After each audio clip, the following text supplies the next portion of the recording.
What if the most important moment in this story didn't happen on the highway? What if it happened earlier? Much earlier. Behind a closed hotel room door. In silence. With a screen lighting up and no reply ever sent. Pause for a second and really sit with that. Before we continue, please hit the like button, subscribe to the channel, and turn on the notification bell for updates. Because when people talk about the crash that injured Anthony Joshua, most conversations start at the impact. The twisted metal. The shattered glass. The footage of a powerful man sitting shirtless and dazed, looking like he's trying to understand how his morning turned into a nightmare. But investigators didn't start there. They started somewhere quieter, somewhere far more unsettling. A place that doesn't trend on social media. They started in a hotel room. And what they allegedly found inside that room has forced everyone involved to ask a question that no one is comfortable answering out loud. What if the warning came first? This story isn't just about a crash. It's about timing, about missed signals, about the moments we dismiss because we think we're in control. Because according to information investigators are examining, there were messages, multiple messages, unread messages, messages sent hours before the crash, messages urging caution, messages urging delay, messages referencing what one source described as unusual activity near the highway, messages that were never opened. Messages that were never answered. And once you know that, the entire timeline changes. Think about your own phone for a second. How often do you glance at it first thing in the morning? How many unread notifications feel harmless until later? Now imagine discovering those messages after everything has already gone wrong. This is why this story matters now. Not because of fame, not because of headlines, but because it forces us to confront something deeply human. The idea that disaster doesn't always arrive without warning. Sometimes it knocks softly, and sometimes we don't hear it because we're already moving. Let's rewind. Early morning in Nigeria. The day hadn't announced itself yet. No chaos, no sirens, no breaking news banners. Just another morning that looked ordinary from the outside. Inside a hotel room, time was moving the way it always does before travel. Quiet routines, packed bags, the mental checklist people run through before stepping out the door. And this is where investigators later focused their attention. Because unlike the crash site, nothing in that room looked violent. Nothing looked disturbed. Nothing looked like a struggle had taken place. It looked normal. Too normal. The bed, the bathroom, the table. Personal belongings left behind in ways that suggested the occupant expected to return. And then there were the devices. A phone, a tablet, charged, accessible. Not destroyed, not lost, still holding the story of the morning that never finished. According to sources familiar with the inquiry, when investigators accessed those devices, they weren't just looking for call logs or locations. They were looking for context. The human layer behind the mechanical explanation of speed, impact, and error. And that's when they allegedly saw it. Unread WhatsApp messages. Not spam. Not casual chatter. Messages from close contacts. Messages from people whose job it is to worry. Security personnel. Trusted individuals. People who don't send warnings lightly. Messages sent hours before the convoy ever moved. Messages that, if opened, might have changed everything. Let that sink in. Because the official narrative of the crash focuses on speed. On an overtaking maneuver. On a stationary truck parked along the Lagos-Ibadan expressway. And all of that may still be true. But the existence of those unread messages introduces a different layer of reality. One that doesn't contradict the official explanation, but complicates it. Because now the question isn't just how the crash happened. It's why the journey happened at all. Investigators aren't saying the crash was intentional. They aren't saying it was orchestrated. They aren't saying anyone wanted this to happen. What they are doing is asking why warnings were issued, and why they weren't seen. One source described the moment the messages appeared on screen as quietly chilling. No dramatic language. No panic emojis. Just urgency. Words that suggested hesitation. Words that suggested delay. Words that suggested awareness of something that didn't feel right. And here's the uncomfortable truth. Warnings don't need to be accurate to matter. They just need to exist. Because when something goes wrong afterward, every ignored signal becomes heavier. Every unread message becomes louder. Every "we almost didn't" turns into "we should have." This is where the story takes a turn. Because while the public was focused on the footage from the crash site, investigators were mapping a different timeline entirely.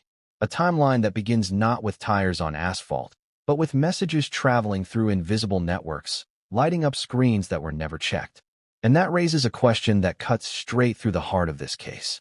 Was this a tragic coincidence? Or was it a cascade of small decisions that aligned at the worst possible moment? Think about how often we override caution. How often confidence replaces patience. How often schedules matter more than instincts. Now add fame. Add pressure. Add security protocols that function on precision.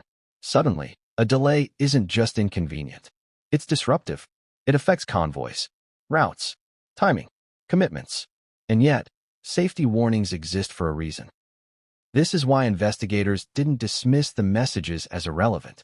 Because even if the crash was caused by speed and loss of control, the decision to be on that road at that exact time is still part of the story.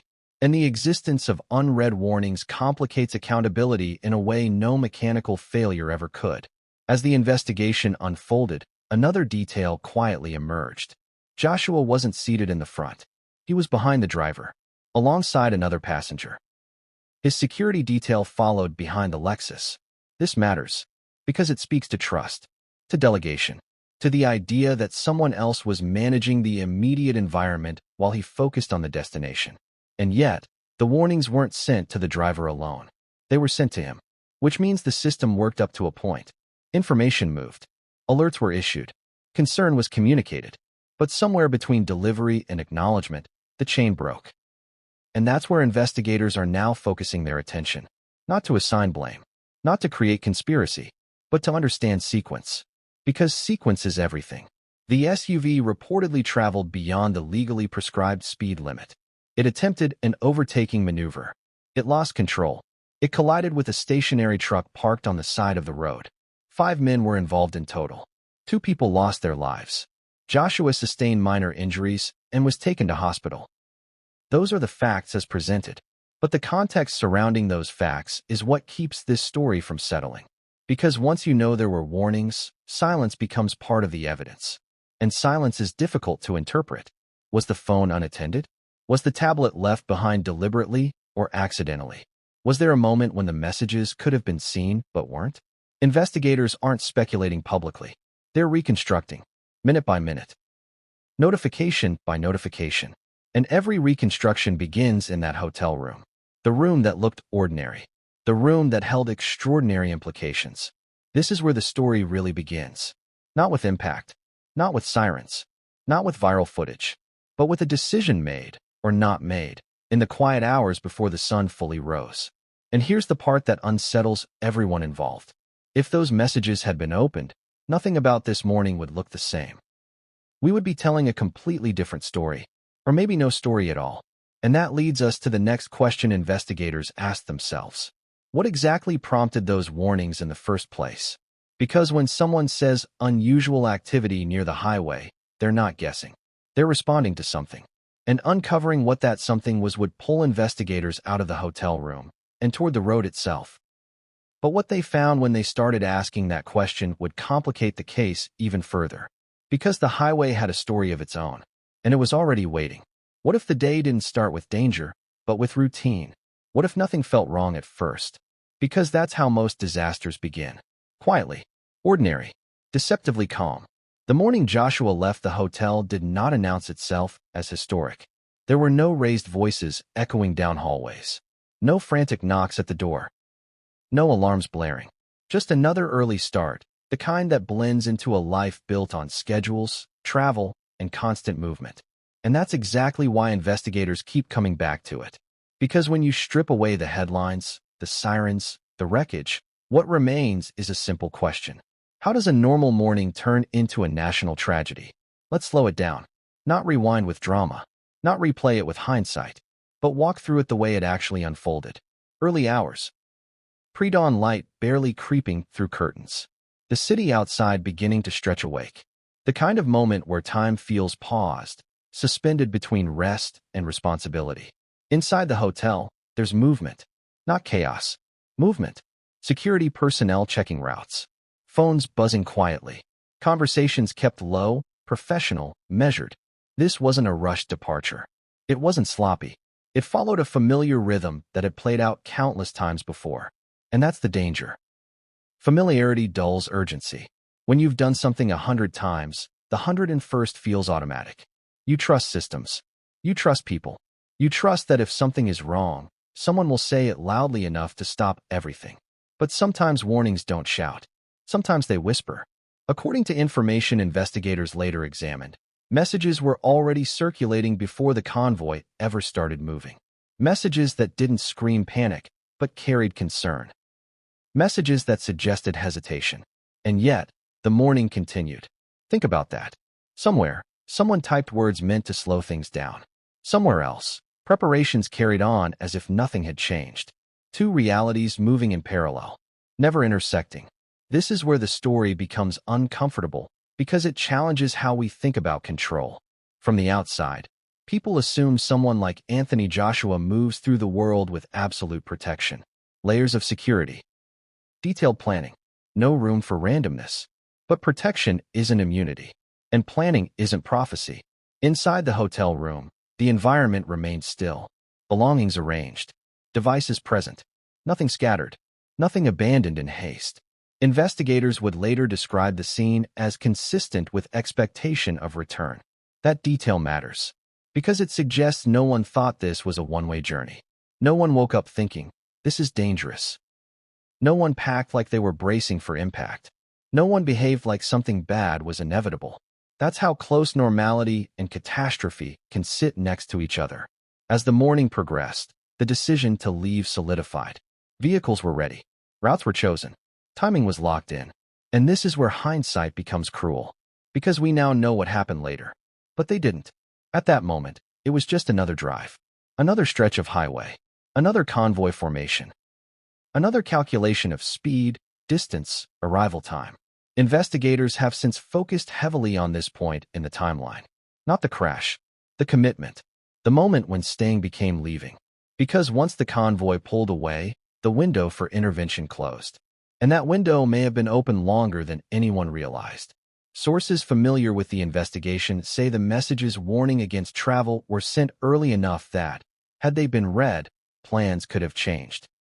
Routes altered. Departure delayed. Travel canceled altogether. Nothing irreversible had happened yet. Except one thing.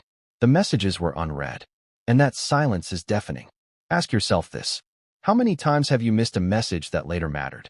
How many times have you said, if only I'd seen that sooner? Now magnify that by lives. This isn't about blame. It's about sequence. Because in investigations like this, sequence determines meaning. The morning unfolded with the illusion of control. Convoys exist to manage risk. Security exists to anticipate threats. Speed is calibrated against safety.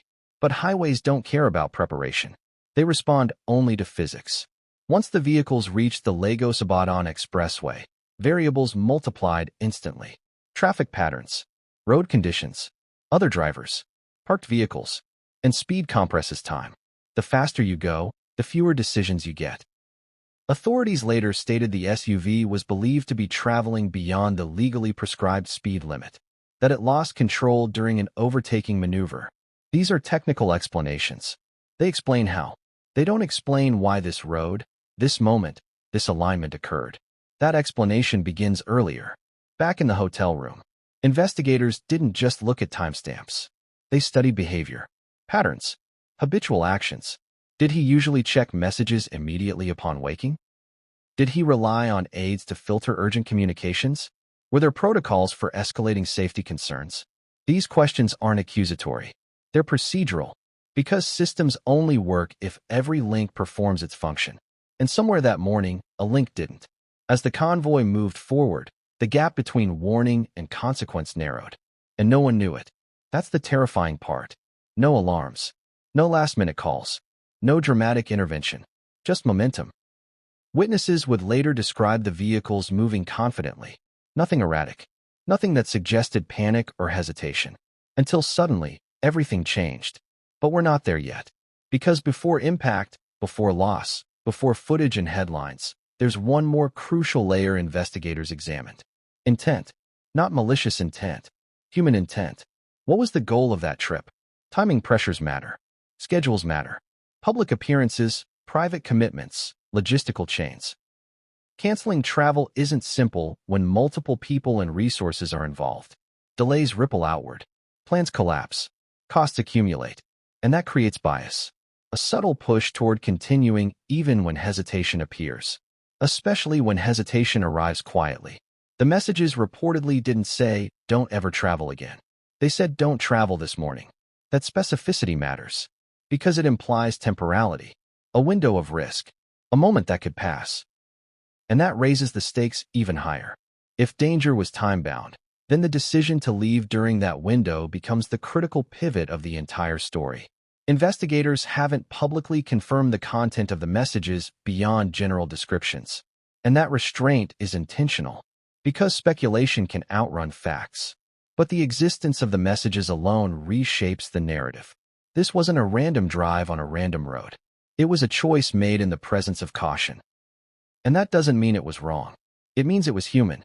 As the convoy advanced, the road ahead appeared clear. Traffic flowed. The day progressed like any other. Until it didn't. And when the crash occurred, it felt sudden to everyone watching. But investigators now understand it wasn't sudden at all. It was the final point in a chain that began hours earlier. A chain that started with concern, passed through silence, and ended with irreversible loss. 2 people would not make it home. 5 men would be pulled into a moment that would define their lives. And the world would only see the aftermath. The shirtless figures sitting dazed among shattered glass. The viral clips. The simplified explanations. But the truth lives upstream. In the quiet morning. In the unread messages. In the hotel room that expected its occupant to return. And as investigators expanded their focus beyond the crash site, they asked a question that would guide the next phase of the inquiry. What exactly triggered those warnings? Because concern doesn't appear without cause. Something happened. Something was observed. Something didn't feel right. And to understand that, investigators would have to leave the hotel behind and turn their attention fully to the highway itself, to the reports, to the patterns, to the phrase that keeps resurfacing in every interview. Unusual activity near the highway. What did that really mean? And why did it matter so much that someone felt compelled to send a warning before the sun was fully up? That question would pull the investigation into territory far more complex than speed limits and overtaking maneuvers. And once they started digging, the story only became more unsettling, because the road had been speaking long before the crash. And not everyone was listening. What does a room say when no one is inside it? That's the question investigators kept coming back to. Because after the noise faded, after the wreckage was cleared, after the footage looped endlessly on screens around the world, there was still that room. Quiet, undisturbed, waiting. And rooms don't lie. They don't shape narratives. They don't chase headlines. They simply exist exactly as they were left, which makes them dangerous, because they freeze intention. When investigators entered the hotel room later that day, they weren't expecting drama. No overturned furniture. No frantic signs of panic. No rushed packing. And that's exactly what unsettled them. Everything looked intentional. The bed wasn't stripped in a hurry. The bathroom wasn't abandoned mid-use. Personal items were placed where someone expects to return. This wasn't the room of a man who thought something was wrong. This was the room of someone who believed the day would continue as planned. That detail matters more than most people realize. Because if you expect danger, you behave differently. You double-check. You hesitate. You delay. But nothing in that room suggested hesitation. And yet, the warnings existed. That contradiction sits at the heart of this case. Investigators moved slowly, methodically. They weren't just cataloging objects. They were reconstructing mindset. The lighting, the curtains, the way devices were positioned. A phone, a tablet, both present, both accessible, both holding answers that no one wanted to hear. According to sources familiar with the inquiry, the devices were not hidden, damaged, or misplaced. They weren't stuffed into bags or buried under clothing. They were left behind in plain view, charged, operational, almost as if they were meant to be used later. That's when the focus shifted from physical evidence to digital silence. When investigators accessed the devices, they weren't immediately looking for warnings. That came later. First, they scanned patterns, recent activity, app usage, communication rhythms, because behavior leaves fingerprints. And what stood out almost immediately was absence. No response, no acknowledgement, no interaction during.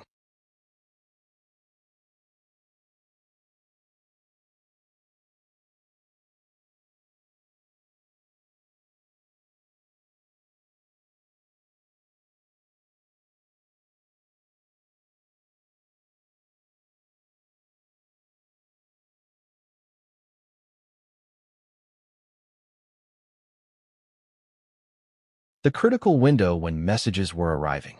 Imagine watching a screen light up and seeing nothing happen. That's what the data showed. Multiple unread WhatsApp messages. Time-stamped. Sequential. Escalating in urgency. Messages sent not by strangers, but by people whose voices matter. Security personnel. Trusted contacts. Individuals whose role is to think ahead when others don't have to. And none of those messages were opened. Not skimmed. Not previewed. Unread. That word sounds harmless until you realize what it represents. Unread means unseen. Unseen means unprocessed. Unprocessed means unacted upon. Investigators didn't jump to conclusions. They asked practical questions. Was the phone on silent? Was the tablet used regularly or occasionally? Was there a routine where urgent messages were relayed verbally instead? Because in high-profile environments, redundancy exists for a reason. No one relies on a single channel. Or at least, they're not supposed to. But redundancy only works when channels converge. And here, they didn't.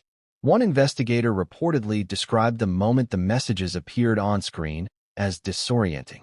Not shocking, not explosive, disorienting, because it didn't fit the rest of the picture. The room said calm. The messages said caution. Two narratives colliding in silence. And then there was the phrasing. Unusual activity near the highway. Those words don't come from nowhere. They don't emerge casually. They don't get typed without context. Investigators flagged that phrase immediately because it's vague and deliberate. Not a specific threat, not a confirmed danger. A signal, something observed, something felt, something that triggered enough concern to interrupt routine. And that raises an uncomfortable question. Who saw what? Because warnings don't originate in isolation. They're reactions. Someone noticed something. Someone interpreted it as abnormal. Someone decided it was serious enough to send a message upward, and that chain of concern reached the devices in that room. It just didn't reach the person. Investigators examined timestamps closely. How early were the messages sent? How close together? Did the tone change? According to sources, earlier messages were cautious, suggestive, advisory. Later ones became more direct. Still not panicked, but firmer. That escalation is important. It suggests the sender didn't just fire off a single warning and move on. They stayed engaged. They followed up, which implies growing concern. And yet, nothing changed. The room remained frozen in expectation. At this point in the investigation, attention turned to routine. Because routine explains more tragedies than malice ever could. What normally happens in the morning? Who checks what? Who reports to whom? How are warnings escalated? Investigators reconstructed the flow. Messages sent. Messages delivered. Messages unread. Was there a reliance on someone else to pass them along verbally? Was there an assumption that if something was truly wrong, someone would knock on the door? Because assumptions kill margins. And margins are everything when timing matters. The devices told a story of separation. Communication existed, but didn't connect. This is where the human element becomes unavoidable. Technology didn't fail. Networks didn't collapse. Signals didn't disappear. They arrived, and that makes the silence heavier. Investigators also examined what wasn't on the devices. No frantic last-minute searches. No route checks. No safety queries. Nothing that suggests anxiety, which supports the idea that the warnings weren't received, or at least not processed consciously. And that brings us to another difficult question. Is ignorance a form of innocence? Because legally, maybe. Emotionally, rarely. The room doesn't accuse anyone, but it doesn't absolve either. It simply preserves reality. At some point, investigators stepped back and asked a broader question. What if this room represents the last moment where intervention was possible? Before speed, before traffic, before physics took over. Because once the vehicles were on the highway, control narrowed. Options shrank. Reaction time collapsed. But inside this room, time was abundant. Minutes. Hours. Plenty of space for a different choice. And that's why this room matters so much. It's not dramatic. It's not cinematic. It's ordinary. And that's exactly why it's terrifying. Because tragedy doesn't always announce itself with sirens. Sometimes it waits patiently in unread messages. As investigators cataloged every detail, they also noted something else. There was no sign of a rushed departure. No items hastily grabbed. No drawers left open. No luggage half-packed. Everything suggested calm continuity, which deepened the contradiction. Warnings existed, but behavior didn't reflect them. And contradictions are where investigations live. One official involved in the inquiry later said, "The room didn't match the risk." That sentence lingers. Because when environments and warnings don't align, it means something in between failed. Not technology, not intent, process. And process failures don't look dramatic in the moment. They look like nothing. That's why they're so dangerous. As the investigation progressed, focus shifted from the room to the origin of the concern itself. Because if investigators could identify what triggered those warnings, they could determine whether they were precautionary or predictive. Were they reacting to something routine that later turned tragic by coincidence? Or were they responding to a specific condition that made this morning different? That distinction changes everything. Because if the warnings were general, the unread messages are tragic irony. But if they were specific, they become haunting. Investigators began reaching outward. Who sent the messages? What prompted them? What did they see? And to answer those questions, they had to leave the stillness of the hotel behind. They had to step into motion, into traffic patterns, into reports, into the messy reality of a highway that carries thousands of stories every day. Because whatever caused concern didn't happen in the room. It happened out there, somewhere between asphalt and uncertainty. And the more investigators examined the phrase, unusual activity, the clearer it became that this wasn't just about speed. It was about environment, conditions, timing, risk windows. And that meant the next phase of the investigation would focus on the road itself. On what was different that morning. On what made someone pause long enough to send a warning and insist on it. Because highways don't change personalities overnight. But sometimes, something on them does. And when investigators began pulling traffic logs, safety reports, and roadside observations, they realized the highway had been speaking all along. Quietly, subtly, in ways that don't make headlines. But once those pieces were laid out, a disturbing picture began to form. Because the road wasn't just a backdrop to the crash. It may have been the warning itself. An understanding that would force investigators to confront a question far more complex than who was driving too fast. It would force them to ask whether this tragedy followed a pattern, one that others might have noticed before it was too late. And that realization would shift the investigation from the room to the route, straight into the heart of the phrase no one could stop repeating. Unusual activity near the highway. What exactly did that mean? And why did it matter so much on this particular morning? That answer would not come easily. But once uncovered, it would change how this entire story is understood. What does it mean when a warning arrives and no one sees it? Not ignores it, not dismisses it, doesn't argue with it, simply never opens it. Because there's a difference between choosing not to listen and never hearing the voice at all. This chapter lives in that difference. Investigators would later say this was the point where the case stopped being about a crash and started being about communication. About how information moves. About how easily it can fail without anyone noticing in real time. And it begins with a screen that never changed. A phone that lit up. A tablet that received data. Messages delivered exactly as intended, but never read. According to sources familiar with the investigation, the first warning arrived hours before the convoy moved. Early enough to matter. Early enough to alter plans without panic or embarrassment. It wasn't dramatic. It didn't say danger. It suggested caution. The kind of message professionals send when something doesn't feel right but hasn't crossed the line into confirmed threat. Those messages are the hardest to act on because they exist in the gray. And gray is where momentum wins. As investigators scrolled through the timeline, they noticed something that immediately raised concern. This wasn't a single message. It was a sequence, a progression. One message becomes two. Two become three. The spacing between them matters. Because it suggests the sender didn't fire off a thought and forget about it. They stayed engaged. They watched conditions evolve. They reassessed. That's not casual. That's vigilance. The early messages were advisory, suggesting delay, asking whether departure could be pushed back. Later messages were firmer, not alarmist, but clear. Do not leave now. Unusual activity near the highway. That phrase again. Investigators flagged it for a reason. Because professionals don't use language like that lightly. They choose it when specifics aren't yet verified, but risk indicators are present. And that means someone saw something. Not a rumor, not social media noise. Something concrete enough to justify interruption. And yet, the messages remained unopened. No blue ticks, no replies, no acknowledgement, just silence.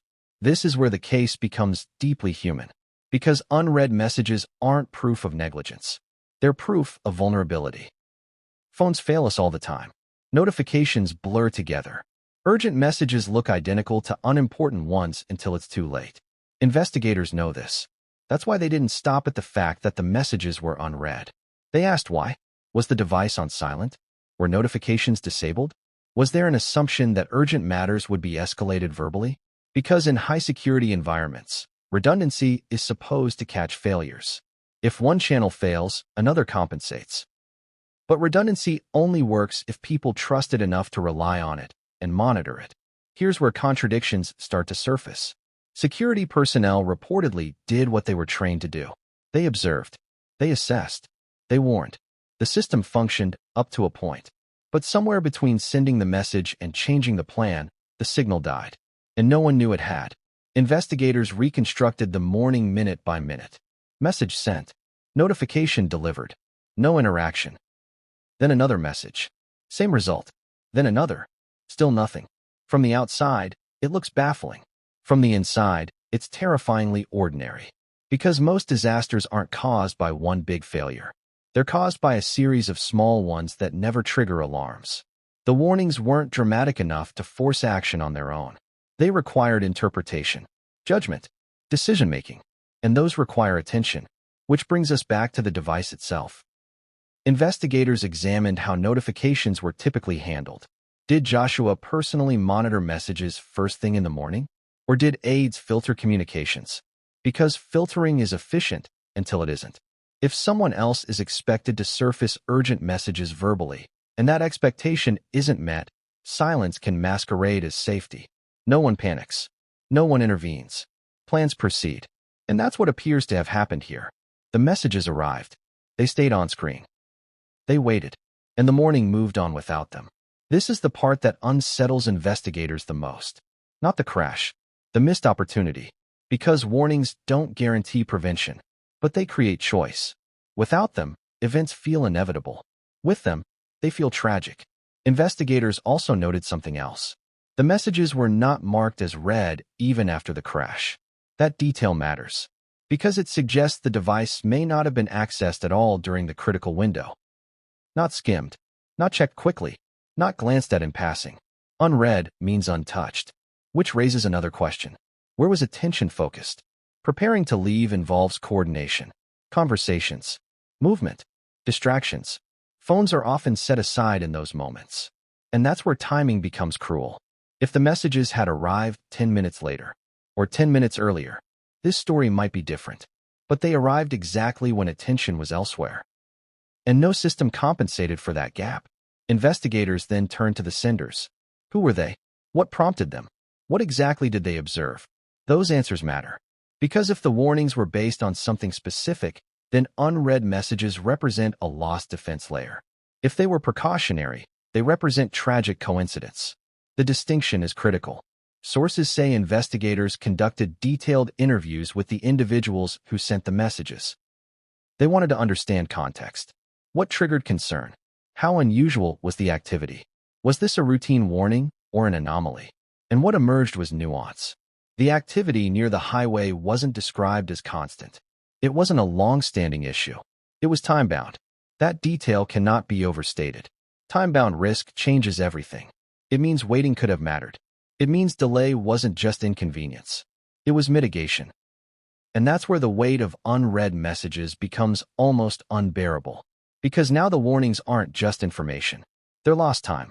Investigators also examined whether any attempt was made to escalate beyond messaging, calls, face-to-face communication, physical intervention. And here, the picture becomes less clear. No evidence suggests frantic calls were ignored. No reports of someone pounding on the hotel door, which suggests something even more unsettling. The senders may have believed the messages were sufficient. They may have assumed they were seen. That assumption is common. Dangerous, but common. Because digital communication creates illusion. We think sending equals receiving. We forget about reading. And that illusion may have played a role here. As the investigation widened, experts in human factors were consulted. They explained something critical. In environments of routine, warnings that fall outside established escalation protocols are more likely to be missed. Not because people don't care, because they don't expect deviation. This morning followed a familiar script. The warnings did not. And when script and signal conflict, script often wins. Investigators also considered psychological bias, optimism bias, normalcy bias, the belief that things will continue as they always have. Especially when there's no immediate evidence to the contrary. And that belief doesn't require arrogance. It requires repetition. Joshua had traveled countless times. Convoys had navigated highways before. Warnings had not always preceded disaster. Until they did. The unread messages now sit at the center of public fascination because they represent a crossroads that never happened. A pause that wasn't taken. And the hardest part? No one can say with certainty that opening them would have prevented the crash. That ambiguity is what makes this so haunting. Because it removes closure. It leaves us with what if. What if the phone had been checked? What if someone had said something out loud? What if the departure had been delayed by an hour? Those questions have no answers. Only wait. Investigators aren't assigning moral failure. They're mapping process failure. And process failures don't feel dramatic in real time. They feel like nothing, which is why they're so dangerous. As one investigator reportedly put it, everything worked, except attention.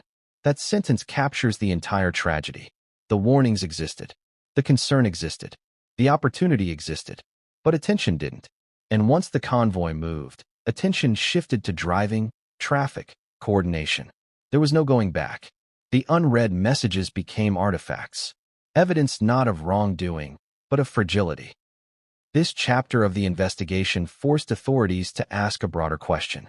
How many systems depend on silent assumptions? How often do we believe someone else is watching what we aren't? Because safety systems fail not when people are careless, but when everyone is competent and something still slips through. As investigators prepared to move into the next phase, they knew they needed to understand one thing above all else. What exactly was happening near the highway that morning? Because the warnings didn't appear in a vacuum. They were responses. And to evaluate their significance, investigators had to determine whether they were reacting to coincidence or condition. That meant stepping away from screens, away from devices, and into the environment that prompted concern in the first place. The road, the traffic, the patterns that don't leave digital footprints. Because somewhere near that highway, something triggered hesitation, something visible, something real.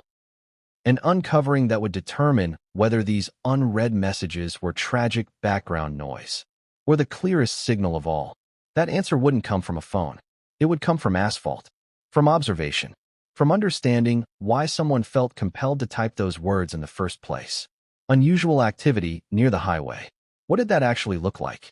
And why did it happen on this morning, of all mornings? That question would pull investigators out of the digital world and into physical space. And what they would find there would make this case even harder to untangle.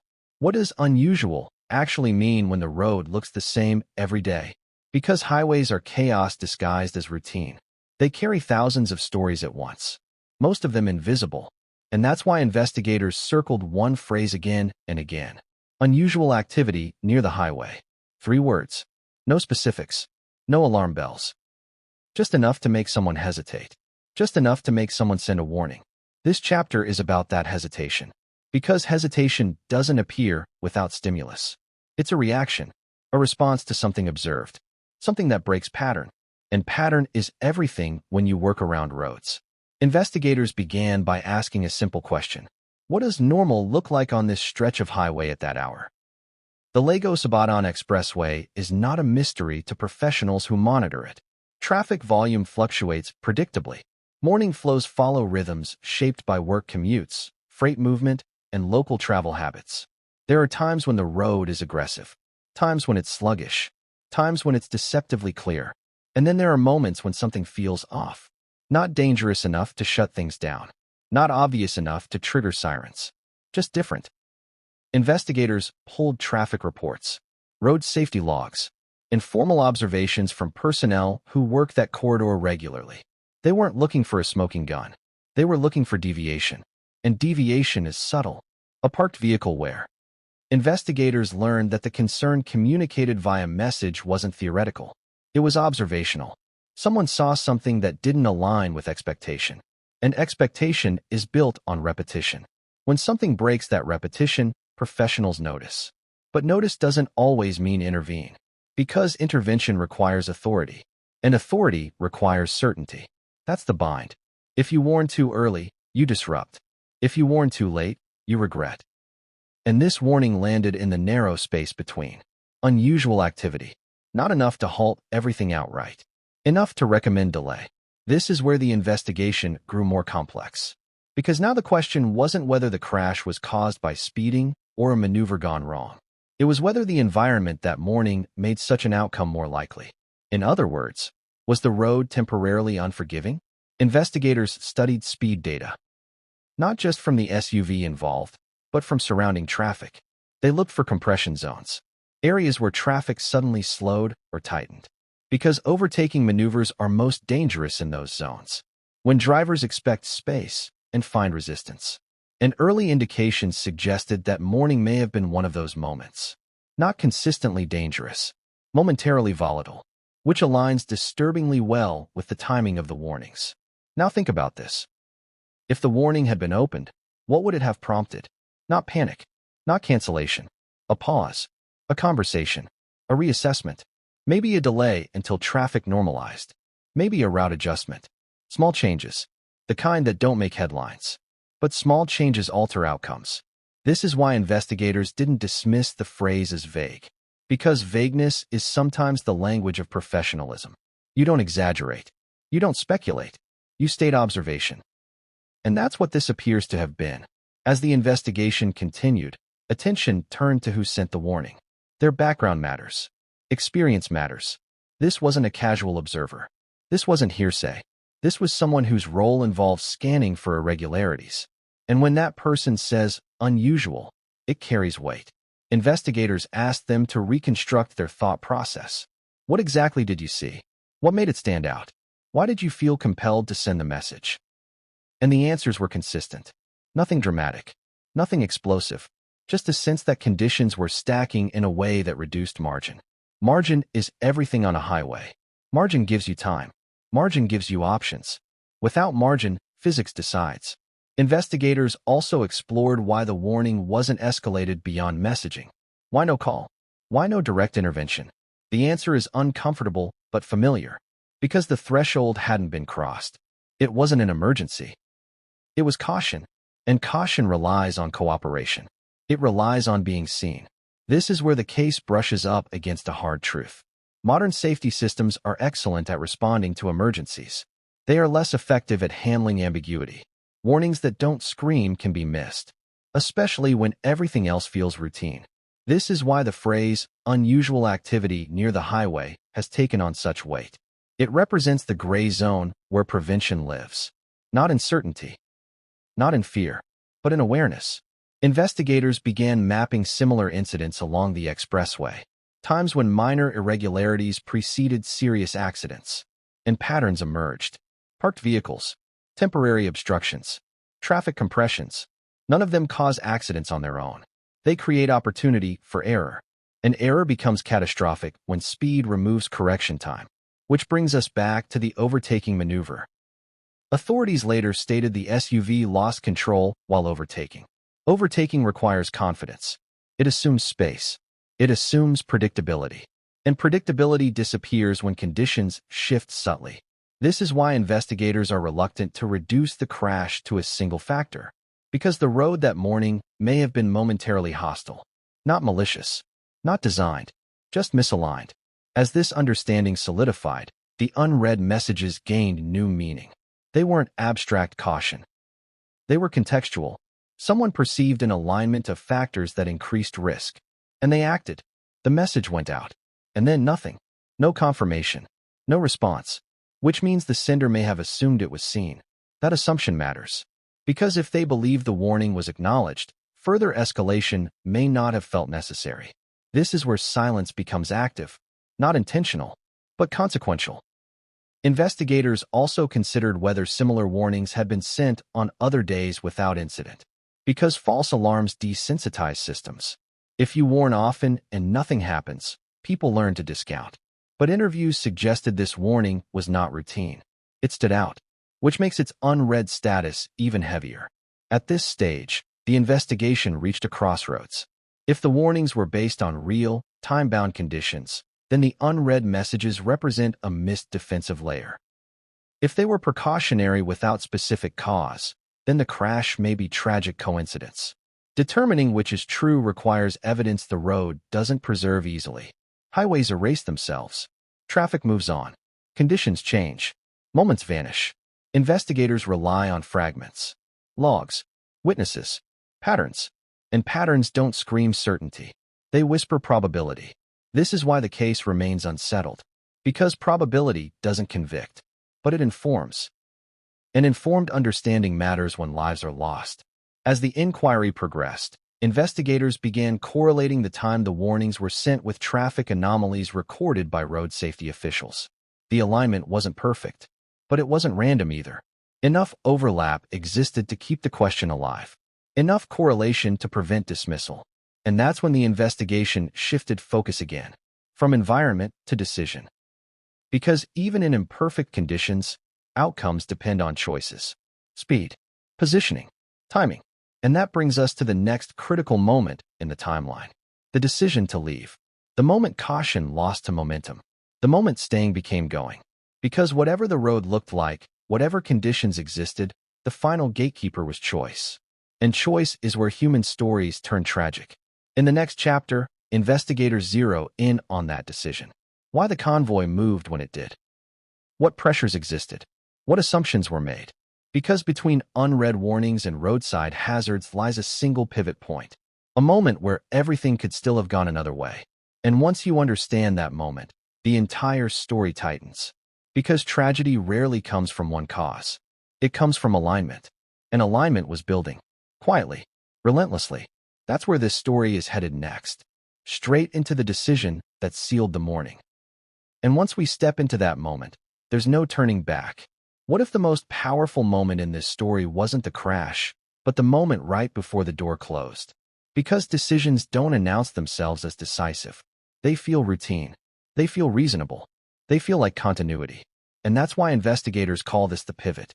The moment when all available information exists and momentum still wins. By the time the convoy was preparing to move, nothing looked wrong on the surface. That's the part that keeps coming up in interviews. No tension. No raised voices. No emergency posture. Everything looked like it always does. That familiarity is seductive. It tells you you're safe. It tells you nothing is different. It tells you today will behave like yesterday. But something was different. Not loud. Not visible to everyone. Quietly different. Investigators later reconstructed this window minute by minute. Not because they expected to find a dramatic error, but because small choices accumulate. The decision to leave wasn't a single act. It was a series of confirmations. Vehicles ready. Personnel in position. Routes reviewed. Each confirmation reinforces the next. And once confirmations stack, stopping feels disruptive. This is where psychology enters the room. When people are invested in a plan, deviation feels like failure. Delay feels like inconvenience. Especially when no one can point to a concrete threat. That's the danger of ambiguity. Warnings that aren't definitive don't override schedules. They compete with them. According to individuals familiar with the inquiry, there was no last-minute intervention that forced departure. No one was pressured outward. No one was coerced. This was not recklessness. It was routine. And routine is the most dangerous state of all. Because routine makes risk invisible. By the time the final checks were happening, the unread messages were already sitting on devices. But no one knew. Which means the decision to leave was made in a bubble of perceived normality. That bubble is critical. Because choices are only as good as the information they're based on. And here, the information existed, but hadn't reached consciousness. Investigators examined whether there were institutional pressures to move on time. Schedules matter. Commitments matter. Coordination matters. When high-profile travel is involved, delays ripple outward. They affect security shifts, traffic coordination, public expectations. Even when safety is prioritized, friction exists. And friction discourages hesitation. No one wants to be the person who halts everything without certainty, especially when nothing visibly demands it. This is where the decision hardened. One step became two. Two became departure. Once the door closed, the choice was effectively made. Investigators also looked at how decisions are framed. Was the question framed as, is it safe to go? Or as, is there a reason not to? Those are very different questions. One requires affirmative assurance. The other requires disqualifying evidence. And when warnings are unread, no disqualifying evidence exists. Silence is interpreted as clearance. That's not negligence. That's human inference. The convoy formation itself reflected confidence. The SUV carrying Anthony Joshua took its expected position. Security followed. Spacing was normal. Nothing suggested defensive posture. If concern had been shared verbally, formation might have changed. Speed targets might have been adjusted. Routes reconsidered. But concern didn't reach the decision-makers. And so the plan executed as designed. Investigators have emphasized this point repeatedly. The system did not collapse. It operated normally. And that's the problem. Because systems are built to handle known risks, not unknown ones. The decision to leave is where the unknown crossed into reality. This is also where hindsight becomes unfair. It's easy to say now that the warnings should have been read. That departure should have been delayed. That caution should have won. But at the moment, there was no alarm. Just another morning. Investigators interviewed multiple individuals present during that window. Their accounts aligned. No one recalls feeling urgency. No one recalls doubt, which suggests the warnings had not permeated the group. This consistency matters. It supports the idea that unread messages weren't ignored consciously. They were simply absent from awareness. And absence shapes action as much as presence. As the convoy pulled away, time compressed. Options narrowed. Once on the road, the cost of stopping increases. Pulling over introduces new risks. Turning back disrupts coordination. This is why pre-departure is the most powerful intervention point. And it's why investigators focus so intensely on this moment. Because after it, physics takes over. Traffic doesn't negotiate. Speed doesn't forgive. Momentum doesn't pause. Investigators also examined whether alternative routes were considered. The Lagos-Ibadan Expressway is a major artery. It's efficient, familiar, predictable. That predictability is why it's chosen. But predictability also breeds assumption. When you expect the road to behave, you commit to speed. And speed reduces margin. If the warnings had been opened, even briefly, margin might have increased. Not eliminated risk, but softened it. A delayed departure would have changed traffic composition. Different vehicles, different spacing, different conditions.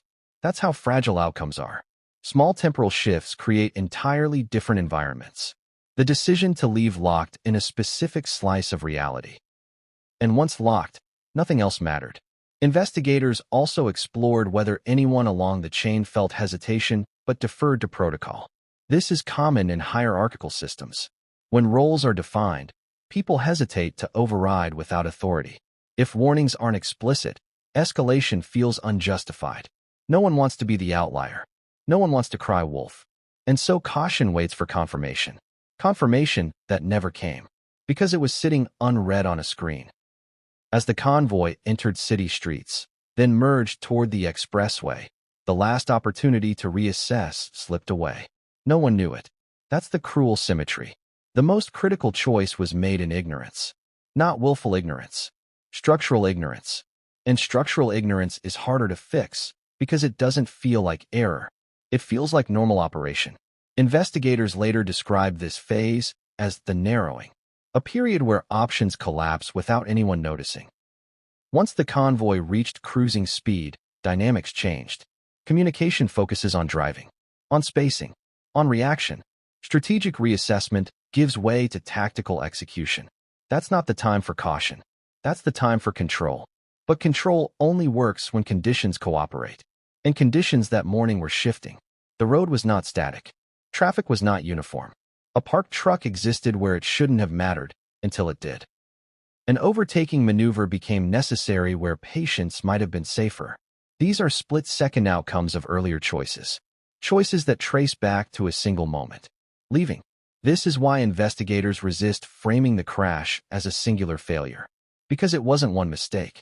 It was alignment. Unread warnings. Routine confidence. Temporal pressure. Environmental irregularity. All of them converged.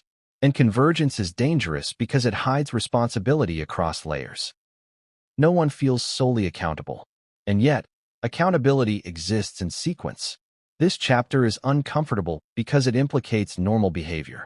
It suggests that tragedy can emerge not from extraordinary recklessness, but from ordinary decision-making under incomplete information. That's not comforting, because it means this story isn't rare. It's familiar. How many times have you left the house thinking everything was fine, only to learn later that it wasn't? How many near misses never become stories because chance intervened? Here, chance didn't. As the convoy accelerated, the window for prevention closed completely. Unread messages became history. The road became destiny. Investigators now view this decision as the last point of divergence. Before it, multiple futures were possible. After it, only one remained. And that future unfolded quickly. In the next chapter, attention shifts from intention to motion, from decision to consequence, from the moment of leaving to the reality of the highway. Because once rubber met asphalt at speed, the story left human control behind. And what happened next would be measured not in minutes, but in seconds. Seconds that would define everything that followed. That's where we're going next. Onto the road. Into the moment when preparation met unpredictability. And when momentum finally revealed its cost. What happens when preparation meets a road that doesn't care? Because highways don't negotiate. They don't pause for context. They don't remember warnings. They only respond to speed, distance, and timing. And once the convoy merged onto the Lagos-Ibadan Expressway, the story stopped being about intention and started being about physics. This is where everything accelerates. The expressway in the early morning has a personality of its own. Not aggressive, not gentle, just efficient. Vehicles settle into rhythm quickly. Drivers relax when lanes open up. Speed creeps upward almost unconsciously. That's the trap. When a road looks forgiving, drivers assume it will stay that way. Investigators studying this stretch of highway emphasized one thing over and over. The danger wasn't constant. It was conditional. It depended on alignment, traffic density, vehicle spacing, driver expectation. And that morning, alignment was shifting. As the convoy moved forward, the environment began to compress. Not dramatically. Not in a way that forces braking or panic. Just enough to change margins. You could still drive fast. You could still overtake. But the cost of error was rising. Witnesses later described traffic as moving but uneven. That phrase matters. Uneven traffic creates false confidence. You see open space ahead, but the space collapses without warning. That's where overtaking becomes dangerous. Because overtaking isn't just about the lane you're in. It's about what you don't see yet. Investigators reconstructed vehicle spacing using witness statements, available data, and standard traffic behavior for that corridor. They weren't looking for exact numbers. They were looking for plausibility. Was the SUV's speed inconsistent with the flow? Was the maneuver unexpected? Did the road present visual cues that reduced reaction time? Early findings suggested the speed itself wasn't outrageous in isolation. It was contextual. Speed that feels normal on an open stretch becomes lethal when conditions tighten. This is where the parked truck enters the story again. Not as a villain, not as an anomaly, as a factor. A stationary object on a highway doesn't announce itself emotionally. It just exists. If you expect the shoulder to be clear, you don't scan it aggressively. If you expect the lane ahead to open, you commit to acceleration. And commitment removes flexibility. Investigators examined how visible the truck would have been under those conditions. Angle, lighting, contrast. Early morning light is deceptive. It softens edges. It flattens depth perception. Objects don't pop the way they do at noon. Drivers rely on expectation as much as vision. an expectation that morning was continuity. The convoy had been moving without issue. Nothing forced reconsideration. Until suddenly, everything did. The overtaking maneuver is now a focal point, but investigators are careful not to oversimplify it. Overtaking happens thousands of times a day on that expressway.